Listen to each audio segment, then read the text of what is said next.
بنلاقي دلوقتي شباب عندهم 25 سنة و20 سنة كمان وعندهم شعر أبيض. انتي كمان هتدخلي الشعر الأبيض في التغذية؟ ده ايه علاقتها يعني؟ دي وراثة. اه طبعا ليها علاقة بالتغذية. عارف ليه؟ لأن أهم وأشهر أسباب الشيب المبكر أو الشعر الأبيض المبكر هو نقص عنصر النحاس. يعني لو لاحظت شعر أبيض في سن صغير، الحق نفسك وخد نحاس سواء من الأكل أو من الدواء عشان شعرك كله ما يتمليش أبيض. طب هو أصلا ايه أسباب نقص النحاس؟ ان انا ما باكلش كويس او على الاقل اكلي ما فيهوش كل العناصر الغذائيه.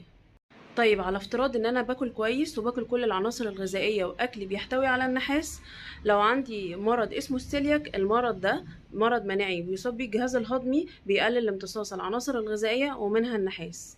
او باخد زنك كتير. من ساعه الكورونا والناس عندها هوس انها لما تاخد زنك مش هيجيلها برد، وده للاسف خلاهم ياخدوه بكميات كبيره وبدون حساب.